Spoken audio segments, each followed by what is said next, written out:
amis, je suis très heureuse d'être avec vous ce matin avec mon mari, le pasteur Naïdou. Bonjour tout le monde, plaisir partagé pour moi d'être avec vous ce matin. Et cette semaine, nous avons choisi un thème, la guerre. On en parle dans l'actualité en ce moment. On entend des guerres par-ci, par-là.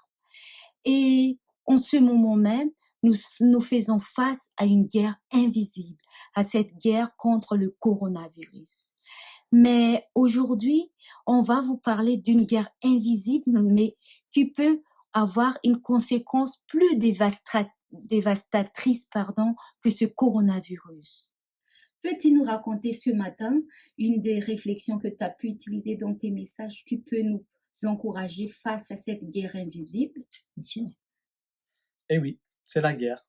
Je ne sais pas si vous aimez la guerre, je ne sais pas si vous aviez envie d'être dans cette guerre contre le Covid-19, mais que vous le vouliez ou non, en tout cas, vous êtes enrôlé dans cette guerre, si je puis le dire. Vous êtes obligé de lutter, de faire face, de vous préparer à mener ce combat face à ce Covid-19 pour ne pas être infecté, pour ne pas être touché par cela. La guerre spirituelle.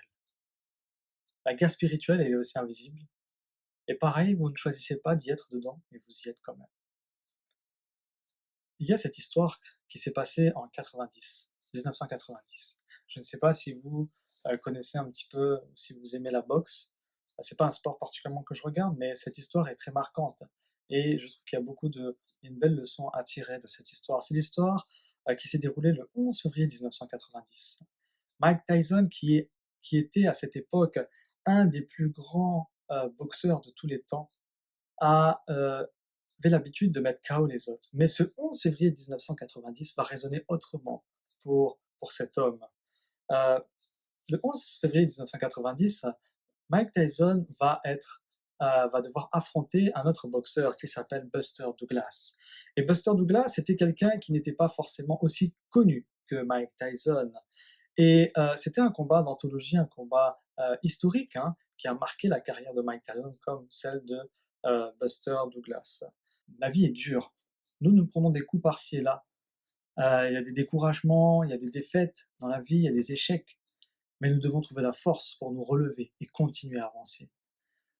Vous savez, souvent dans les combats de boxe, et les combats d'une manière générale, il y a parfois une petite période d'intimidation juste avant le combat. Vous avez les adversaires qui se lancent des piques, qui se vannent par-ci et là. Et lorsque des journalistes ont posé la question à Mike Tyson, comment est-ce qu'il préparait ce combat, Mike Tyson a dit fièrement, avec orgueil, « J'ai pas besoin de me préparer, je regarde même pas les vidéos de combat de Buster Douglas, moi j'ai pas besoin de tout ça, je viendrai et je le mettrai KO. » Alors voilà que le jour J arrive, le 11 février 1990. Et comme d'habitude, Mike Tyson pense user la même stratégie, c'est-à-dire mettre par KO son adversaire. Donc le combat commence et tout de suite, Mike Tyson essaye de mettre un coup KO à son adversaire Buster Douglas. Il arrive à le toucher, à le toucher tellement fort que Buster Douglas tombe et s'écroule sur le terrain. L'arbitre va commencer à faire le décompte, mais Buster Douglas va se relever. Plusieurs fois, Mike Tyson va venir donner un coup, va réussir à donner un coup. Et à chaque fois, Buster Douglas va se relever. Face à ces coups, Buster Douglas aurait pu se dire « À quoi bon me relever? Je vais me prendre encore une autre, encore plus forte, qui va me faire encore plus mal. » Mais malgré cela, Buster Douglas trouve la force au fond de lui pour se relever à chaque fois. Et cela va arriver à plusieurs reprises durant le combat. À un moment donné, Buster Douglas, vraiment là, on pensait vraiment qu'il allait plus se relever. Il semblait vraiment être vraiment KO.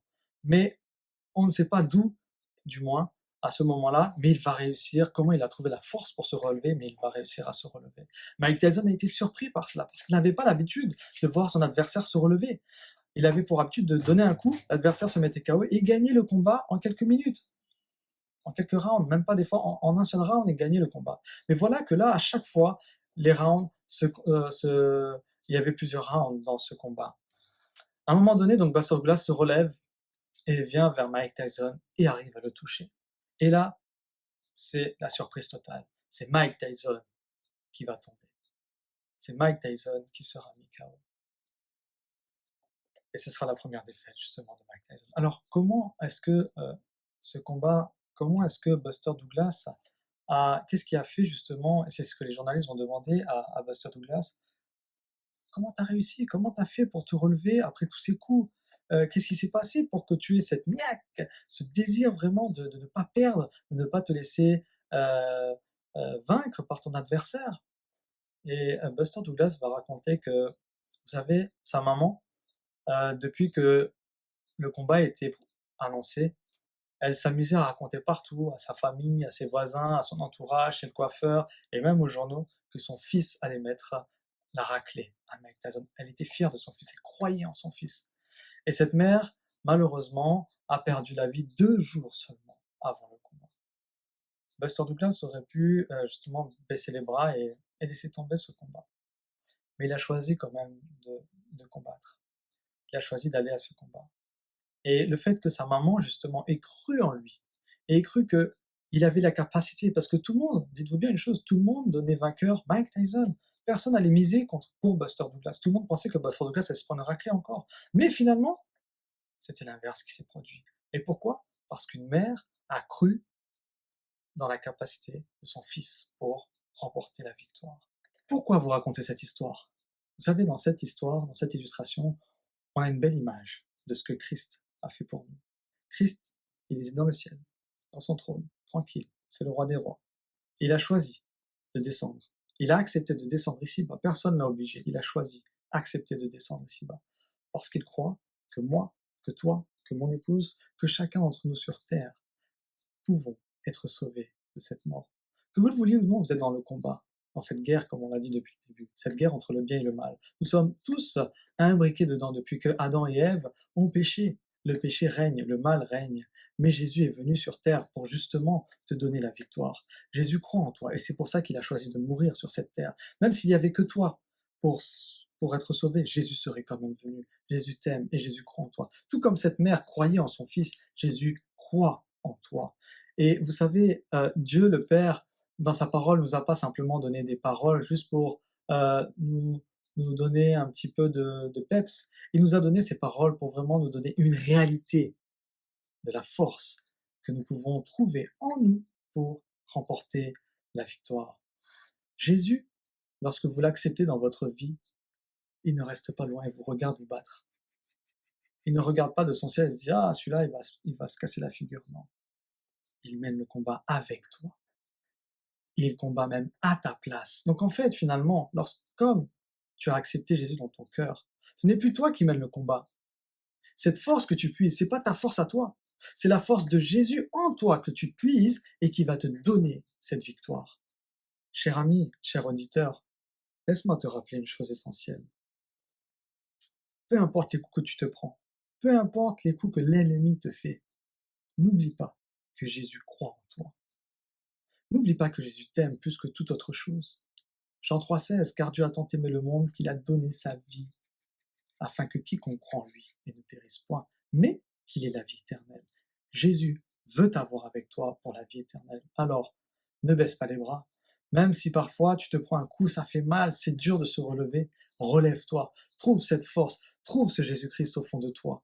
Fais appel à lui et il te donnera la force pour remporter la victoire. Jésus a déjà remporté la victoire sur cette croix. Lorsqu'il est mort, il a gagné le combat contre l'ennemi. L'ennemi, Satan, a déjà perdu. Et lorsqu'il est ressuscité, c'était la partie visible de cette victoire. Satan n'a plus d'emprise sur toi. Si tu laisses Christ être en toi, la victoire t'est assurée. Alors ne doute pas de ce que tu peux faire face à Satan. Crois que Jésus en toi pourra faire le miracle et te donner la victoire. Donc n'oublie pas une chose. Dieu met en toi les capacités pour que tu sois victorieux. Dieu croit en toi. Jésus croit en toi. Donc, ne doute pas. Tu te prends un coup, ça fait mal, mais relève-toi, car le Christ peut te fortifier. Rappelle-toi de ce texte de Philippiens 4,13. Je puis tout par celui qui me fortifie. Que le Seigneur te transcende et qu'il donne la victoire par son esprit, afin que chaque jour qui passe, Satan soit toujours mis KO par la force de Jésus-Christ qui est en toi. Que Dieu te garde et te bénisse. Amen. On est en guerre, mais la différence, c'est que nous, on a déjà la victoire en Jésus. Crois en Jésus et laisse-le te diriger vers cette victoire assurée. Que Dieu nous bénisse afin que nous puissions être victorieux en son Fils Jésus-Christ.